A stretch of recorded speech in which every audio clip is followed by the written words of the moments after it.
today isn't necessarily a workshop on real production stuff, and as such I wanted to share with you a slightly tongue-in-cheek presentation on what I call on the nature of music. And I think it will just really help, because everything I'm going to teach you afterwards, all of the exploration that we're going to do into music and music production and growing your career as an artist, is really meaningless if you don't sort of understand how to think about music in a way that's actually helpful, as opposed to like detrimental to your mental health, which I think for a lot of people, you start out and you're like, I'd like a career in music, and it will chew you up and spit you out if you don't remember why. So can you see my little presentation here? Is it on the screen? Very nice. Is it blurry? No? It's all right? Can read it? Can you see that it's music notes above? Okay, good. I'm glad to know. Okay, nice. So this little presentation on the nature of music just aims to kind of illuminate a couple of what I think about when I think about music. Because I think, God, shut it up. Part of the success that I've had in music hasn't necessarily been through learning techniques. It's sort of how I've felt about what I was doing. And I think that's what's connected with people, is there's so many music producers out there, but I've had a lot of success, or I've had a lot of feedback from people about just being deeply connected with the music that I was making. And so I think largely that is because of what I'm about to tell you. So first of all, we're going to look at a brief history of music. I want to preface this by saying I am not a musicologist. I'm definitely not a music historian. So everything I'm about to say is wrong. However, it's what I think. So first and foremost, it's important to understand that at some point, at the beginning of time, maybe even before time, there was a thing. There was this something, this isness that existed, and you couldn't say that it didn't exist, because frankly nobody was there to say if it did or it didn't. But the important thing is that there was, right? I think we can all agree that there was. And that thing had these very curious characteristics. It was a sort of supernatural force, you could call it, and it was very powerful and mysterious, and it sort of just did its thing, and that was that. And nobody really knew what it was or what its purpose was, but it had this very multifaceted existence. And anyways, time carried on like that for a very long time. Nobody invented it, it was just there. And along came man, substitute man, woman, whatever, you know, along came the rational being that came along and that did what we do so well, which is to tokenize things. So we came up and we said, oi, look at that thing. We're going to call that music. And it's important to note that music, like this sounds so silly and so small, but music exists whether we point at it or not. Music exists whether we build careers on top of it or not. Music exists whether we choose to categorize it or not. It's a thing that we get to take part in. It's not like we are humans and we invented music. No, music is a thing that we've just come along and been like, okay, well, in typical fashion, let's just come up with all sorts of words and little slices and abilities to be able to take this force that just is and was and always has been and generalize it. And in fact, it wasn't enough for us to just call it music. Then we had to say, oh, well, I call that house. And some other bloke comes along and he goes, no, that's jazz. And some other guy comes along and he says, no, that's adult contemporary. But all this to say, at the end of the day, music exists whether we are there to categorize it or not. And you can see here, there's a nice little graveyards that way. A great graveyard, that's everyone dead. And the music is continuing on even though we are all dead and worm food. So that's a brief history of music. Up next is an interesting topic of why is music? And I think it's important to remember as we go about doing music nowadays, and of course, everyone here, I think to some extent would be like, oh, it'd be nice to have a career in music. And it's like, yes, sure, 100%. However, I think having a career in music is a symptom, or should we say having a fulfilling career in music is being a symptom of understanding why you do it. And if you go into it with the express desire to have a career, to grow, like a following or whatever, you'll make poor choices. And those choices will cost you at the end connection to the experience and to the journey. So first and foremost, community. Music has obviously a great purpose, we can listen to music on our own and it's bloody wonderful, but music has existed since the beginning of people existing and getting together as a means to share, whether that's celebration or commiseration or whatever kind of thing in between the spectrum of happiness to sad is. Music has been a part of that process of people being able to get together and to just ultimately celebrate existing. Sorry, let me just pull this up. Next up, music was used as a form of healing. I know it looks almost like this man is making that man sick, but the man was already sick. The music is there to help him. Music, whether we talk about it in a sort of shamanic sense, my girlfriend is a Shipibo ayahuasca shaman, and she and that lineage, they very much think that, as far as I understand, maybe she'll come in right now and tell me otherwise, but it's not the ayahuasca that does the healing, it's the music. The music is the surgeon. It's the tools, that the frequencies of the plants and all that. It's a phenomenal way of thinking about music, because it's not just singing a ditty or singing a song for it. It's you're conjuring or you're channeling these specific frequencies with specific intentions to be able to not just like heal people's cold sores, should we say, but like to heal people's souls. So music, long before it was what we are doing now, was this thing that it was this highly revered, it was this very special thing to be able to use music to heal people. Also, history. People weren't able to, for a long period of human civilization, really write things down and share stories in a means that meant that after somebody was gone, they would have to make sure that history was carried down. And a lot of history was taught through these oral traditions, through song. And one of the best ways I think, to remember a thing is to put a melody behind it. So the stories of where people came from and the hardships and trials and tribulations of their ancestors were put into music. Music became this like vital tool in being able to keep track of all of the knowledge and the wisdom of their forefathers, which I think is just, again, a super important part of music that we forget these days. Music is just this thing. It's like, oh, you like cinema? You like music? You like food? Well, music has a very specific purpose in that sense that, yeah, anyways, time, oh yeah, and then of course, connecting to God. Substitute the word God for source, for creation, for whatever it is that you feel comfortable using to describe why the fuck we're here and what it is that we're doing here and how we even have the experience of being here. But music served as a very, and continues to serve as a very deep part for a lot of people in connecting to God. Look at that. I had a lot of fun on clip art with that. Anyways, this carried on for a very, very long time. Almost all of human civilization was just music being used in these variety of formats. And I'm sure you could probably think of some other reasons that music was used before, but that was all it really was. And then, boom, something came along that changed everything. Can anybody guess what that was?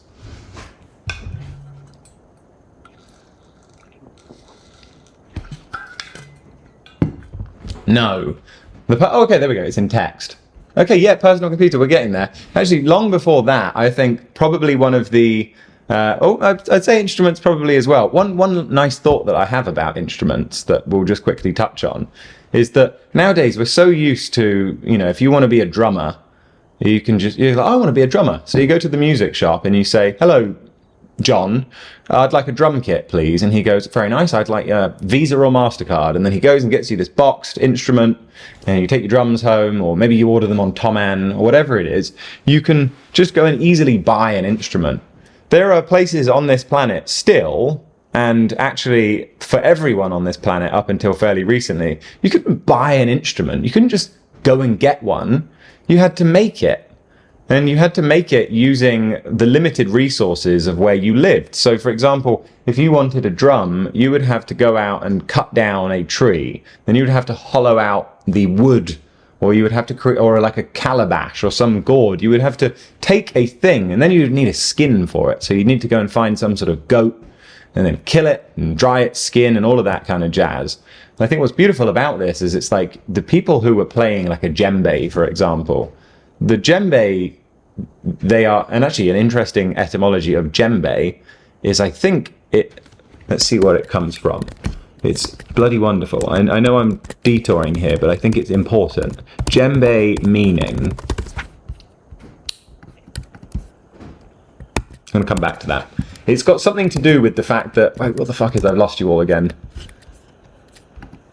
Yeah, it's got something to do with, djembe is like using rhythm to connect with God. It's like djembe, be, and you fuse the two together, and the drum literally is like a celebrator of God kind of thing through rhythm. But in order to do that, they would have to like be involved in the land, you know. It would be the rains would cause the trees to grow, and the tree, whatever it was that they were hunting to be able to like stay alive. Like all of this was this long experience that, anyways, we actually need to jump on ahead now, because what the thing was the printing press. And up until the printing press came around, ideas, whether they were musical or political or whatever, they were things that people had, and they could only really go as far as the person talking about them. Or if you were to just sort of like distill it down yourself on a piece of paper, if you wanted to spread it, you know, you'd have to write it down yourself. So what this meant was that all of a sudden, people were able to disseminate ideas in a way that had never been possible before. And on all sorts of realms, if you had a thought, if you had a way of belief about life, and also if you were rich, you were then able to print en masse your treatise of what life was, you know. And this is fucking nuts when you think about it, because up until then there was no way of mass producing beliefs and sharing on a large scale belief. But what came with this, of course, was that all of a sudden now we were able to like mass capture music. And what happens whenever we manage to mass do anything is it was now for sale. You were now able to sell music in a way that before maybe you could flip a shilling at, you know, the local town crier with his lute or whatever. But music wasn't necessarily this commodity. All of a sudden, this thing that, you know, some divine idea comes down through you and you were able to capture that down onto paper. Now you could sell that, or more importantly, companies like Warner Chappell could make billions selling paper format music. And of course, that didn't mean that music was just instantly a thing that everyone could have. You still had to know how to decipher this language that people had used to put in between that energy and then the sound. And you still had to have an instrument to be able to play it. So, you know, people would be able to get together and play for their friends and family a song, and maybe they could experiment and jam and stuff. But if you wanted, oh, play XYZ song, like you had to have it written down to some format. Anyways, this was also a large part of history from about the, you know, the middle dark ages. We started having this ability to print information, and boom, something else came along that changed the landscape forever. And that was, I really had fun with the clip art of this one. There's a variety of little things in there. It was the ability to record sound and to then sell that music, you know, on a physical format. So now it wasn't just the ability for people to sell paper music, but it was the ability to actually capture a piece of music and then sell it to multiple people at the same time. Multiple people could hear your song at once, and you're not even there, which is just crazy.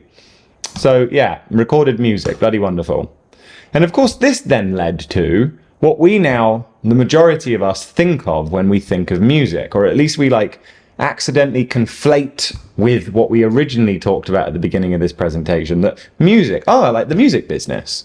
Like that thing, oh, you mean like Taylor Swift? And maybe if you don't even like Taylor Swift, you're aware of the fact that she makes up a large percentage of humanity thinking about music. It's like, oh, you know, kind of that level of success. Oh, you work in music. Oh, do you so-and-so, blah, blah, blah, blah, blah, blah, blah. And I just always really like to, again, draw the parallel between the fact that it's not necessarily very helpful to come at making music from the perspective of selling it. Like feels obvious, right? Like you don't, I don't think the best artists out there in any format necessarily are sat there analyzing ahead of time what will be the most profitable music to make. I don't think that creates meaningful art. That's not to say the fact that meaningful art can't be profitable, and it's not to say that making beautiful music can't sustain you financially for the rest of your life. But if coming at the creative part stems from that kind of belief, I think it taints it in a way. And so, yeah, you're far more likely like to burn out and lose your mind and sell your soul if you come at it from that. And you will fall prey to the illusion that you work for this music industry rather than working with that magical cloud at the beginning that was singing at everyone. So now all of these people got together, you know, and they used market trends and clever advertising, and they monopolized media outlets and all sorts of great cronyism to create what we now know as the music business, which generates a tremendous amount of money for a very small amount of people. And that sucks. However, it's important to remember, and this is the thing that I'm so adamant about in my music journey, is remembering what I'm doing. And what I'm doing is I'm engaging with this thing that existed long before I did, and it has an intelligence of its own, and it can't necessarily produce music in Ableton on its own. It needs my hands and my dexterity and my physical format to do basically the grunt work. I'm not the creator here. I am just the servant of this energy, this thing that is beautiful and can just like move people to tears and to heal people and to keep oral history down generations upon generations of generations. That's what I'm doing. And because of that, it means that when I make music, it's easy. It's so easy. And one of the best ways to get caught up and get stuck, have this creative block, is to forget the fact that you're not sat there being all smart and intelligent and learning techniques and putting that into music. No, you're trying to keep yourself as clean of a channel to be able to sit down there and do the work of something that's way bigger than you, whether you want to call it God or music or source or whatever. I think that there's this thing. Anyways, remembering why you're doing it. Next up, the wonders, there's supposed to be an S there, of music production. Just going to wet my mouth.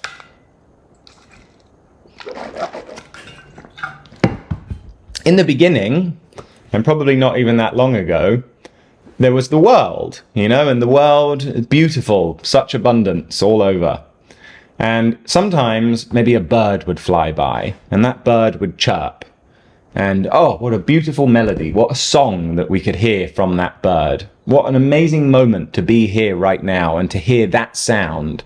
And then the bird would leave, and so would that sound. Just as quickly as that sound had been heard, it was over. And maybe the bird would come back again and sing another song later. But sound was this transient thing that you couldn't capture. You just heard it, and if you didn't hear it, you missed it. And if you liked it and you wanted to hear it again, you couldn't unless by some chance you heard it again. Anyways, at a certain point, we then developed technology that allowed us to basically just go out, and this blows my mind still to this day, because we're arrogant fucking modern humans thinking that, oh, well, you know, my screen is now 4K and last year it was 1080p. Like 30, 40, 50 years ago, we had such garbage technology. 100 years ago, we basically had nothing in this sense. So you look at human history, for the largest amount of time, people have never been able to go, oh, I like that sound, I'm going to keep it. What the fuck? Fuck. Anyway, so we now have microphones and recorders and desks that allow us to basically go out and say, oh, that's good. I like what that bird did. I'm going to keep that. And then with that, I think that the role of a music producer is to go and capture all of these cool sounds, and then you put them in a museum. And it's your museum to build, because there are so many infinite sounds out there that you can go and wrangle up and grab with your net, and you just put them in this museum, this magical space that you could call your songs or your catalogue or whatever it is. It's the art that you do. Everyone has their own magical space that they get to fill and populate with all of the things that they love the most. I think ideally that's probably one of the best ways to go about making music, is to only really make music with sounds that you love. Yeah. Anyways, there's music from all around the world, all of these different cultures and different traditions and religions and stuff. In the past, music from India stayed in India, unless somebody went on a boat and went over there and learnt a little bit about it, maybe brought back a Saraswati with them and went to the other side of the world or whatever. Music didn't travel very well. To some extent, you know, sure, people could then emanate outwards, but you couldn't just bring back some music easily. Or I also couldn't in Costa Rica just like a 1,000 years ago just tap into what the scene was down on the other side of the earth.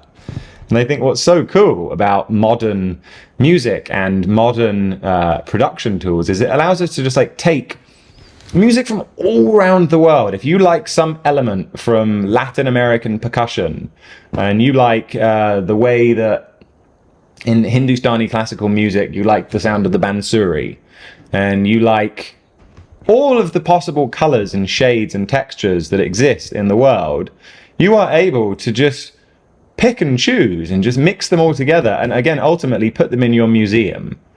And what's also super cool is it's not just based off of the world, it's like time periods as well. Like music existed differently, like or should we say the manifestation of the energy of music evolves over time. And you can see that's what we call like trends, or that's what you call what's popular.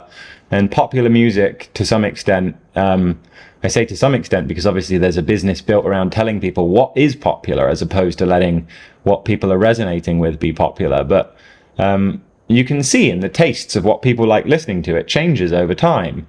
And what's really a cool thing to do is to get kind of like analytical about what is it that makes a thing feel 90s? What is it that feels 50s about something? Because then you don't need to necessarily just go and literally sample a 90s song. But if the 90s moved people with music in a very specific way, and it has this energetic fingerprint that if you sit down and you figure it out, like you don't have to be 100% something to make it feel that way. You just need the 10 most important percent. And you capture this and you blend these different time periods and you blend these different cultures, and you ultimately get to just play and just build these universes. That's how you sound original, in my opinion. Intention in music. This is a short little chapter and I really had a lot of fun with building the pictures on this one. This is a man on a picnic with his wife, and they've gone somewhere beautiful, and he's just whipped out his guitar. And it's important to note that when you play an instrument, and I'm going to talk about playing an instrument as opposed to producing music on a computer, but when you play music, the emotional state that you are in when you play it is transmitted through the sounds that you're playing.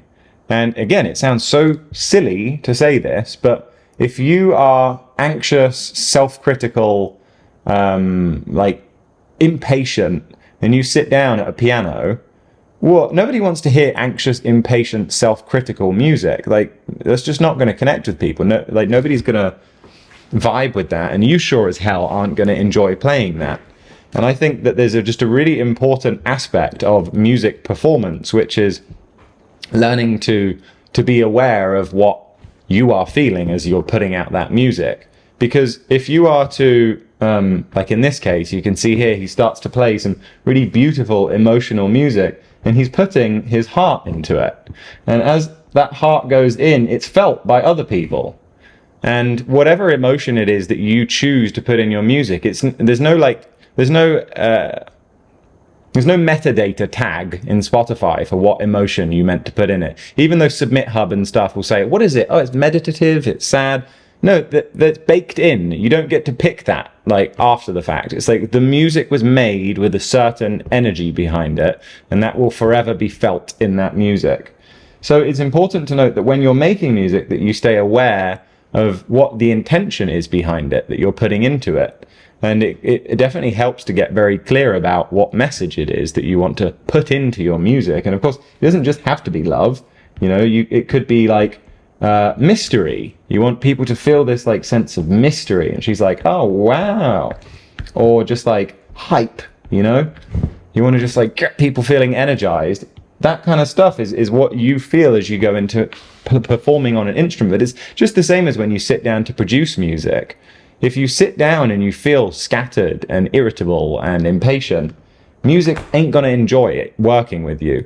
And I often talk about it that music is a collaborator.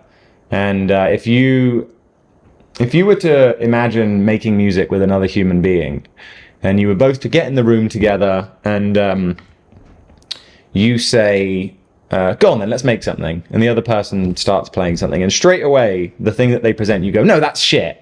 That's garbage. You're bad. Chances are the other person isn't going to be a very supportive or open collaborator. You might be restricting that experience quite excessively with your jumps to conclusion and your inability to just sort of flow with things and see them blossom. And I think that music as in the energy of music, behaves in a very similar way to collaborating with somebody, in that she, I believe, doesn't want to come and just be criticized for her options, her additions. You know, here's a suggestion. What do you think of that? If you straight away just start judging the thing and like not being able to just appreciate what you're hearing, you're not going to make anything good. And I think there's a sense of openness that must be cultivated in order to truly make good music easily. Anyways, next up, the ingredients of music. There are many things that we could probably subcategorize these into, but we have rhythm. I'd say that rhythm is probably the oldest format of music, the most ancient one that speaks to the most primal parts of us, because again, as I was talking about before, instruments in the past, like you couldn't just like, in the caveman times or pre-caveman times, you couldn't just go and buy a Steinway piano and just like, oh, you know, I'm feeling creative. I don't want to go out and like pick berries today. I just want to fucking like noodle on the keys. The closest thing that you could do musically would be to maybe bash some bones on some sort of log. And again, I'm not a historian here, so I don't really know how it went. But the drums that were created were probably the best chance that people could get at having these instruments, you know, and these instruments we know from thousands and thousands of years make us move. Also, most of us here, I would say, are here for dance music to some extent. Even though Ollie is a jazz guy and stuff, the music is meant to make people dance. It's meant to feel a certain way. And I think that rhythm is the most important thing. Like, you don't dance to keys, you know, like, or you don't dance to a cool chord progression. I think the dance, that movement, comes from the rhythm. And obviously a chord progression has a rhythm. And you could break down the fact that there is a melody to the drums, but still, the rhythm, that most important element, is a thing that cannot be slept upon. You can't just produce over it like a poor rhythm. You must become a master of rhythm in order to really make people dance. And here's a little tip. Like, if you get really good at programming, like, not even programming, just like making cool, housey, groovy drums, you can literally just put some person talking over the top of it. You could just be like, yeah, what's good? You just say some stuff over a beat and people lose their mind. It really is just down to those drums, I would say. And obviously a bass line is also rhythmic. You know, bass is that middle ground between rhythm and harmony that is just so intoxicating. Then there's harmony. And let's put this here. I would say that harmony is like the domain of where feeling is. Maybe, you know, melody could also break down into harmony as well, but the drums are sort of the rhythm, the impetus to move, and the harmony, to me, definitely is the sort of carrier wave of the emotion that goes into something. And I think that it is the thing that dictates the emotion in a piece of music far more so than the drum rhythm. You know, while the drum grooves will make you move, they won't necessarily make you feel an accurate surgical way like harmony will. And there are all different types of ways to think about harmony. Like in the West, we have become very intoxicated with very complex harmony. And with people like Mozart and Beethoven, they took this idea of music and they systematized it and they innovated on it. And we now have people like Jacob Collier who don't just have, you know, an amazing range with music, but they have the ability to get really complicated with harmony, with fifths of seconds and da da da da da da da da da. And then there are like slightly more simpler approaches to harmony, like Indian classical music.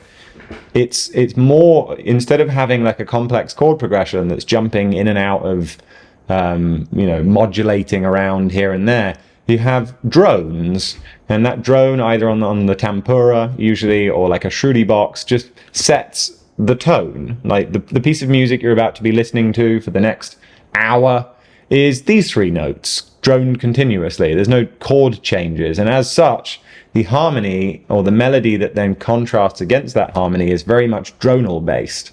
This is something that's super interesting to look at with dance music, because one thing that can trip people up when trying to make really groovy, sexy dance music that just gets people like locked in is having too many chord changes. You know, particularly if you've come from being like a songwriter, or you know, you like making music, you don't actually need to change chord that much. And sometimes 2 chords, sometimes just 1 chord is enough if it's the right chord to carry the message. You start having like 4 chords and then a chorus and then a bridge, and all of a sudden it starts to feel a bit too pop. You know, popular music needs to jump all around, all over the place in that 3 minute period to like really keep your attention. Whereas dance music, particularly when we're trying to like stretch this over 7 or 8 minutes, you want to hold somebody in a specific place, like in a specific mood, or like this space that exists within the relationship of, say, 1 chord to another. Yeah, I would say that the harmony sets the scene really for then the melody to come out. And the melody I would see as being the protagonist. The melody is the story, it's the main character in the story, and it lives its life of its own, unattached to just the rhythm and the harmony that sort of exist as the world in which that the melody gets to navigate. And melody can be like really simple. You could have a 1-note melody.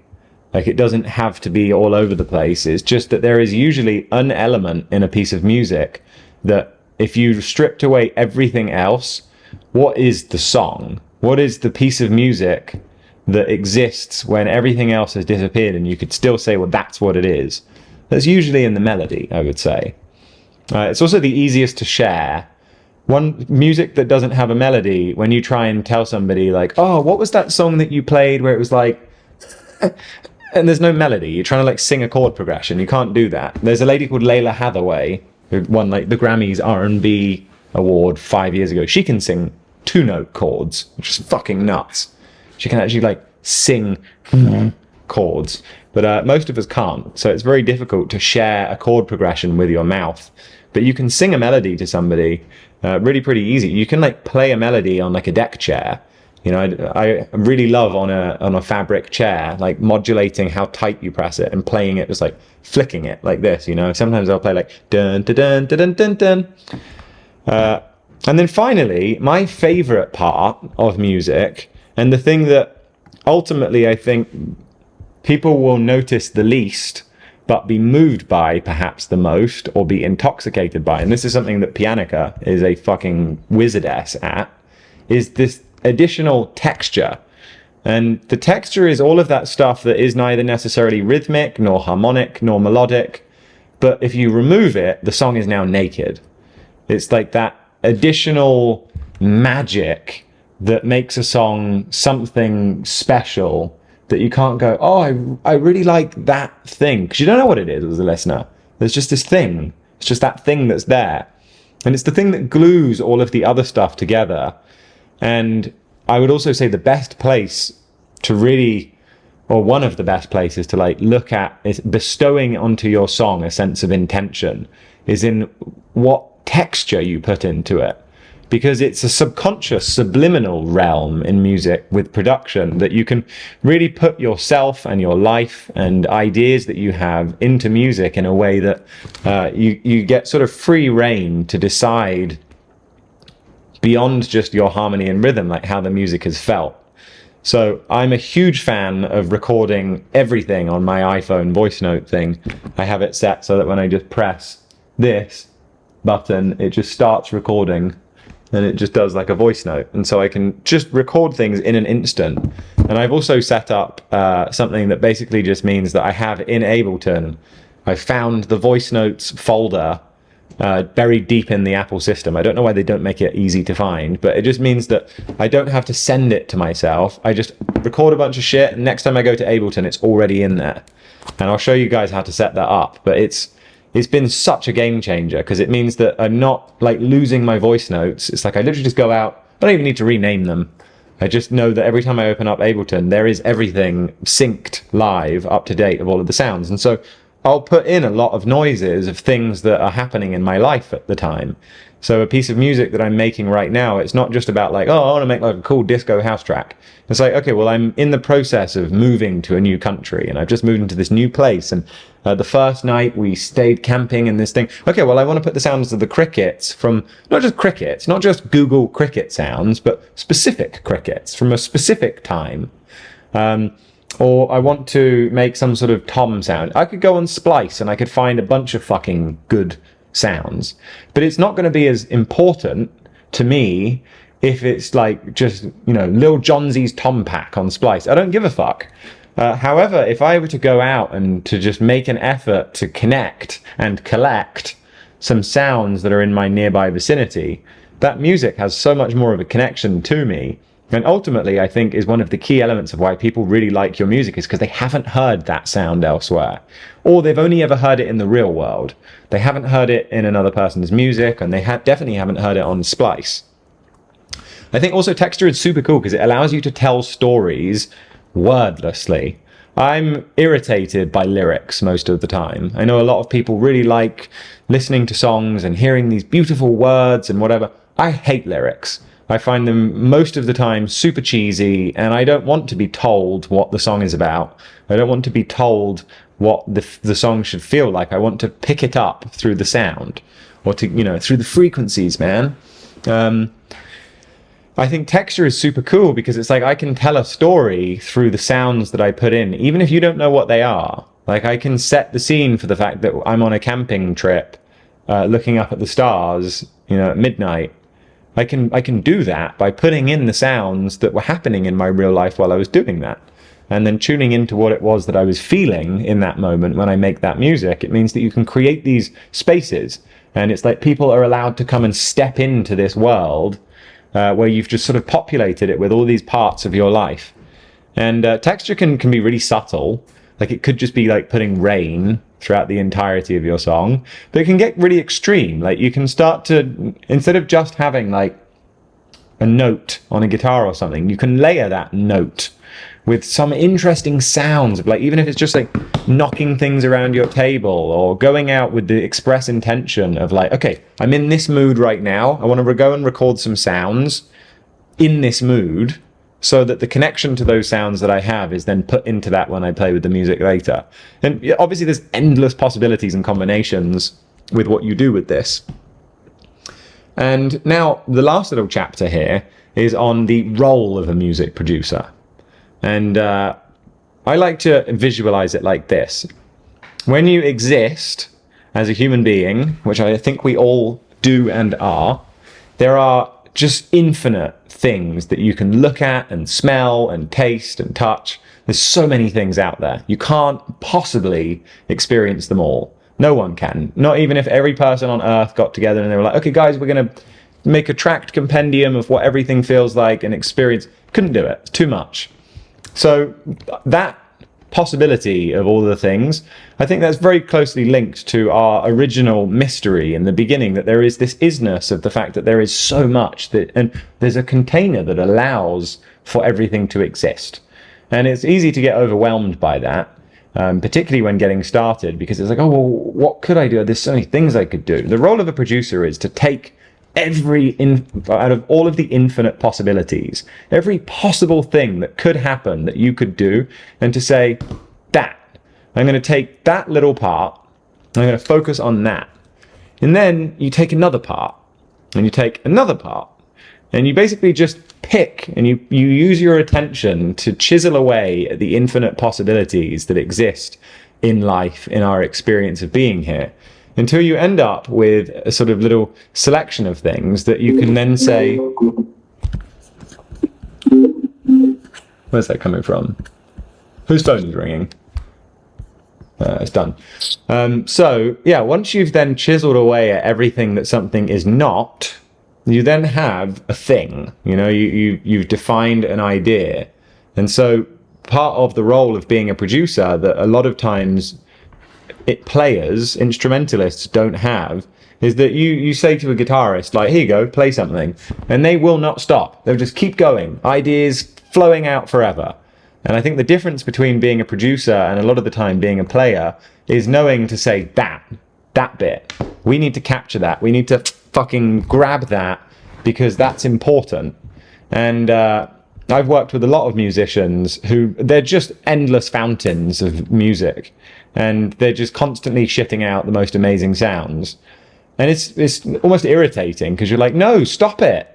Stop. Like, we need to do something with this. And they're like, what about this? And you're like, but that's also so good. So anyways, having the ability to pick from all of the possibilities out there and say that, and that, and then to combine them into a shape, into a form, and to take what could seem like completely unrelated, disparate things to another person, and most of the time they are completely random ideas, and it's not enough to just say, well, that, and that. You then have to mold it and shape it into something that then you can share with people. And ultimately, then that combination of chiseled out ideas becomes something that can move other people.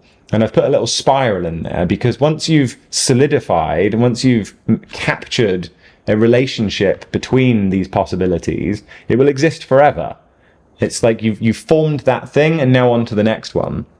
And that's one of the things that's so cool about being able to release music these days without having to have some giant major label permission, is the fact that you can literally just like capture all of these ideas, all of these vibes, and just put them up for, I'm going to say forever. You know, I'm sure we have some big kind of technological blackout coming soon for the next COVID 2025 vibe, where all of the power is going to go and we'll have no access to our data. But in the meantime, our music is online forever. And that's just so good. So, yeah, going back to the beginning of this, it's just really important that as we go through these next 12 weeks together, that we remember that everything that I'm talking about and everything that we're learning and teaching each other, why we're doing it and who we're serving when we're doing that. Because again, I like talking about EQs and compressors and how to make things mix and stuff, but it's only because it's a vehicle for the real work. And that real work is expressing that just magic.